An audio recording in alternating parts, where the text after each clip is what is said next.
அடுத்தது நம்ம பார்க்க போகிற மியூச்சுவல் ஃபண்ட் இன்வெஸ்ட்மெண்ட் டெப்ட் ஃபண்ட்.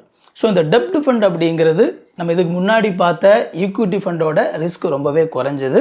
ஆனால் அதே நேரத்தில் உங்களுக்கு இந்த டெப்ட் ஃபண்டில் ரிட்டர்ன்ஸ் உங்களுக்கு அதில் கிடைக்கிற லாபமும் கொஞ்சம் குறைவாக தான் இருக்கும். இந்த டெப்ட் ஃபண்டுனா என்ன? அந்த பேர்லேயே இருக்கிற மாதிரி டெப்ட் அப்படின்னா கடன். ஸோ இந்த டெப்ட் ஃபண்ட் அப்படிங்கிறது வேறு ஒன்றும் இல்லை, நீங்கள் கொஞ்சம் பணத்தை கடனாக கொடுக்கறது. இது எப்படி நடக்குது அப்படிங்கிறது எக்ஸ்பிளைன் பண்ணுறேன்.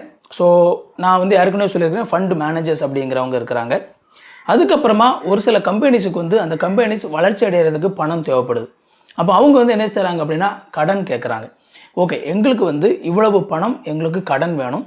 அப்படி கடன் அவங்க வாங்கும்போது எங்களுக்கு நீங்கள் கடன் கொடுத்தீங்க அப்படின்னா அந்த கடனுக்கு ஒரு மாதத்துக்கு நாங்கள் இத்தனை % வட்டி கொடுப்போம் அப்படிங்கிறது என்ன செய்கிறாங்க அப்படின்னா அந்த கம்பெனி சொல்கிறாங்க. இப்போ இந்த ஃபண்ட் மேனேஜர்ஸ் என்ன பண்ணுறாங்க, உங்ககிட்ட இருந்து பணத்தை வாங்கி அந்த பணத்தை இந்த கம்பெனிக்கு கடனாக கொடுக்குறாங்க. அப்படி கொடுக்கும் பொழுது அந்த கம்பெனி அந்த பணத்தை கடனாக வாங்கிக்கிட்டு அவங்க அந்த பணத்துக்கு வட்டி தொடர்ந்து செலுத்திக்கிட்டே இருக்கிறாங்க.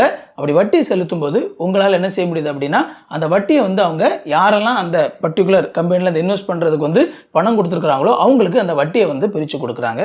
அண்ட் அந்த கம்பெனி அந்த பணத்தை ரிட்டர்ன் பண்ணும்போது அந்த பணத்தையும் நீங்கள் என்ன செஞ்சுக்கலாம் அப்படின்னா எடுத்துக்கலாம். ஸோ இதுதான் பார்த்தீங்க அப்படின்னா அந்த டெப்ட் ஃபண்ட் எப்படி ஃபங்க்ஷன் ஆகுது அப்படிங்கிறதுக்கான ஒரு மேலோட்டமான விளக்கம். இந்த டெப்ட் ஃபண்டையும் பார்த்தீங்க அப்படின்னா ஒரு சில பிரிவுகளாக பிரிக்கிறாங்க. அதில் என்னென்ன பிரிவுகள் இருக்குது அப்படின்னு சொல்லி பார்க்கலாம். முதலாவது ஷார்ட் டேர்ம் டெப்ட் ஃபண்ட். இந்த ஷார்ட் டேர்ம் டெப்ட் ஃபண்ட் அப்படிங்கிறது ஒரு வருஷத்துக்குள்ளே மெச்சூர் ஆகக்கூடிய ஃபண்ட். மீன்ஸ் நீங்கள் காசு கொடுக்குறீங்க அண்ட் உங்களுடைய காசை அவங்க இந்த டெப்ட் ஃபண்டில் இன்வெஸ்ட் பண்ணுறாங்க. உங்களுக்கு மாதம் உங்களுக்கு அதிலேருந்து வட்டி வருது. அண்ட் ஒரு மாதத்தில் இந்த ஃபண்டு என்ன செஞ்சுது அப்படின்னா மெச்சூர் ஆயிடுது. அப்போ நீங்கள் கொடுத்த பணத்தை அந்த ஒரு வருஷம் முடிவில் மொத்தமாக என்ன செஞ்சுக்கலாம்னா எடுத்துக்கலாம். ஸோ நீங்கள் மொத்தமாக கடைசியாக அந்த பணத்தையும் வட்டியும் சேர்த்து எடுக்கணுமா அல்லது உங்களுக்கு மாதம் வட்டி வேணுமா அப்படிங்கிற ஆப்ஷன்ஸ் எல்லாமே உங்களுக்கு பேங்கில் இருக்கும். அது நீங்கள் செலக்ட் பண்ணிக்கலாம். ஆனால் மெச்சூரிட்டி வருஷம் அப்படிங்கிறது 1 இயர். அடுத்ததான் மீடியம் டேர்ம் டெப்ட் ஃபண்ட் அப்படின்னு சொல்லுவாங்க. இந்த மீடியம் டேர்ம் டெப்ட் ஃபண்ட் அப்படிங்கிறது ஒரு வருஷத்துக்கு மேலே 3 வருஷத்துக்குள்ள அந்த மெச்சூரிட்டி பீரியட் இருக்கும். ஸோ சேம் ரூல்ஸ் தான், பட் ஆனால் அந்த மெச்சூரிட்டி பீரியட் அப்படிங்கிறது 3 வருஷம்.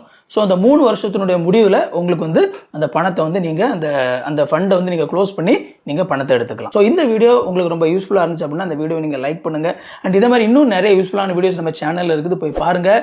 அண்ட் நம்மளோட சேனலை சப்ஸ்கிரைப் பண்ணதுக்கு மறக்காதீங்க. உங்களுக்கு நோட்டிஃபிகேஷன் வேணும்னு நினச்சிங்க அப்படின்னா பெல் பட்டனையும் கிளிக் பண்ணிக்கோங்க. இன்னொரு சூப்பரான வீடியோவில் சந்திப்போம் friends. Thank you. God bless you.